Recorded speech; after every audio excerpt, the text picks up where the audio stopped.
what's happening, everybody? Pete Olinto back with you to discuss my favorite topic and your favorite topic. Show me the cash. I'll even take a cash equivalent. All right, so easy topic. Let's bang it out. What's cash? It is both currency, demand deposits, whether it's with a bank or any other financial institution. It's important you know for this topic as well as statement of cash flow. What is the definition, though, of a cash equivalent? Well, it's short-term, highly liquid. It's got to be readily convertible to cash, and most importantly, from the date you purchased it, it has to have a maturity of 90 days or less, okay? So original maturity, 90 days or less from the date you purchased it. Now, obviously, equity investments don't mature, so it's got to be some kind of debt investment, CD or otherwise, where it matures in 90 days or less from that date of purchase. Now, examples of cash and cash equivalents. It could be coin. Who has coin other than Bitcoin? Currency on hand, petty cash, checking and savings account, money market, deposits. Now, be careful with something called a compensating balance. Sometimes you borrow money from the bank and you leave money there. Even though you borrowed it, you promise the bank you'll leave money there, and that reduces your cost of borrowing, the interest rate you're charged. I need to know, is that compensating balance legally restricted or not? Assuming it is not legally restricted, then it is considered a cash equivalent, okay? So a deposit held as a compensating balance, so long as it's not legally restricted, then you could treat it as cash and cash equivalent. If you do see it's legally restricted, then immediately you're thinking, no, that's not going to be included in cash and cash equivalents. Okay, what else is cash? Negotiable paper, a bank check, a money order, travel check, bank drafts, cashier's checks, commercial paper, T-bills, CDs, so long as that CD has an original maturity of what? 90 days or less. And by the way, you'll see when we do the bank reconciliation in a little while, if you write somebody a check, and let's say that check is dated, I don't know, let's say it's dated April 27th, but for whatever reason, you don't mail that check out until May 1st. Even though you wrote a check, and it's dated April 27th, if you don't mail that check out until May 1st, then that's still your cash, okay? Let's see, what else do we have? Items that's not a cash equivalent. Be careful of any time certificate, CDs, where the original maturity is over 90 days, okay? Then it is not considered a cash equivalent. Now, compensating balances, we already mentioned, if it's legally restricted, then that is not going to be considered cash or a cash equivalent. Now, you can restrict cash, like management can set aside cash for a particular purpose, buy PP&E, pay this obligation, whatever it is.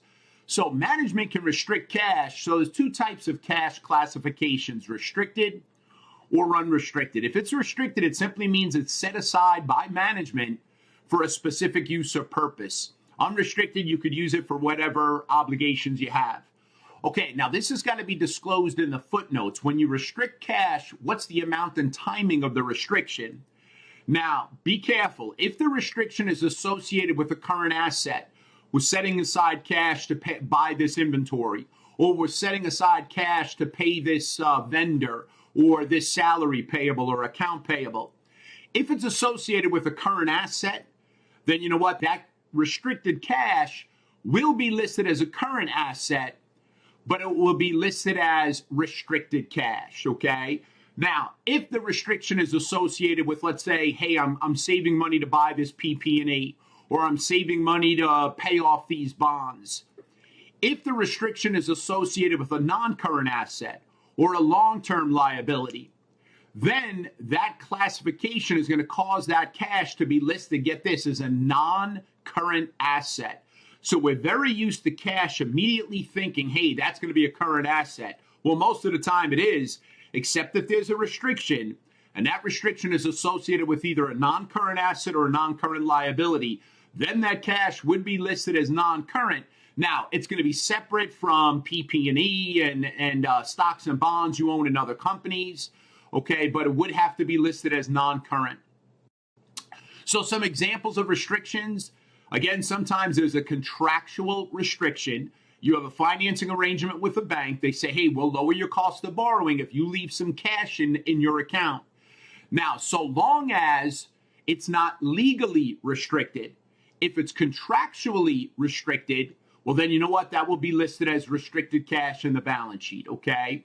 Now, if any portion of cash or cash equivalents, again, is restricted by management, that will be listed as restricted cash. And whether that restricted cash should be current or non-current is dependent upon what it's associated with. If it's associated with a current asset or current liability, then it'll be listed with current assets. But remember, if we're saving to buy PP&E or saving up cash to pay off a long-term debt, well, then if it's associated with a non-current asset or a non-current liability, then we know that'll be listed as non-current. All right, we have a simple example here. Smith Corp. Their cash ledger balance December 31st, year 7, was $160,000. Now, that's their unadjusted balance. Now, before I get reading into the details, what do they want me to do with that unadjusted balance? Well, they want to determine in the requirements the amount of cash that Smith should report at December 31, year 7 on the balance sheet. So we want the adjusted balance, the true balance. And we're going to learn how to do a bank reconciliation in the next lecture. But just to give you a feel, while we have that unadjusted balance of December 31st, what adjustments might be needed as a result of these transactions? Well, let's see. We have a $5,000 check payable to Smith, dated January 2nd, year 8, that was excluded from that checkbook balance. Well, they did the right thing. That's a post-dated check. At December 31st, if the check is dated January 2nd, they can't deposit that until January 2nd. So they did the right thing excluding that. Second bullet, a $3,500 check payable to Smith, deposited December 22nd. It was included, so that sounds good. So far, so good in the December 31st balance. But the check was returned, it bounced. Non-sufficient funds. Well, you know what? Then we got to back that out. And it wasn't redeposited until January 2nd of year 8. Well, then we'll include that in January, but we can't include it in the December balance. So that $3,500 has to come out. We have a $25,000 check payable to a supplier. So we wrote a check drawn on our account that was dated and recorded December 31st, but not mailed out until January 15th. So if you still have that check and you haven't mailed it out yet, that's still your cash. So that has to be included. They excluded it. They need to include that. So we got to add that $25,000. So we start with the $160, add the $25, subtract the $3,500. What's the adjusted balance at December 31st?